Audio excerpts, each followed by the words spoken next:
No president in history has faced more corrupt lawfare than Donald Trump, and that didn't end once he left office.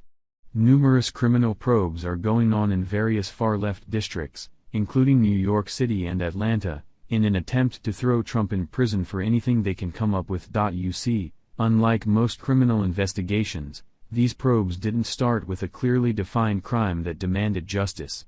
Rather, they started with a political target, and everything else has flowed from there. As you'd expect, those corrupt practices have led to some hiccups, most recently with the probe happening out of the Manhattan DA's office.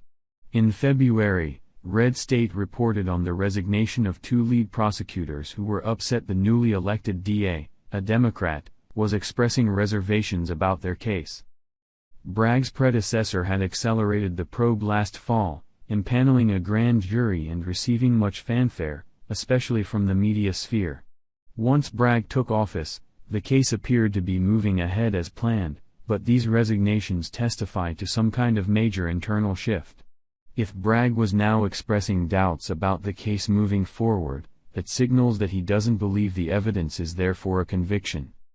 Now, we are learning more about Kerry Dunns and Mark Pomerantz, the two prosecutors in question, and suffice it to say, the revelations are disturbing. Far short of being unbiased upholders of the law, Dunns and Pomerantz were partisan hacks who were so fixated on destroying Donald Trump that they actually suggested going to trial despite knowing they would likely lose. Their reasoning? That it's better to try and fail than to be on the wrong side of history, a common left-wing trope popularized by Barack Obama. Dunns, even after admitting the case was weak, insisted it should move forward anyway because it was a righteous case that ought to be brought. Pomerantz, a 70-year-old man, actually came out of retirement without pay in order to join the investigation. In other words, these prosecutors were not using their outsized power to seek justice under the law. Rather, they saw Trump as a political enemy that needed to be punished, even if he didn't actually do anything wrong. That's insane and represents an incredibly corrupt misuse of the criminal justice system. These men should not just be allowed to resign. They should be disbarred. In the end, all of this comes back to trying to prevent Trump from running again in 2024.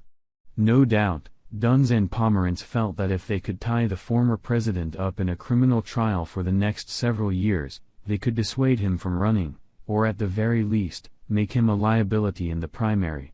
Yet, they did such a bad job at building their case that even some career prosecutors involved left the investigation over their behavior.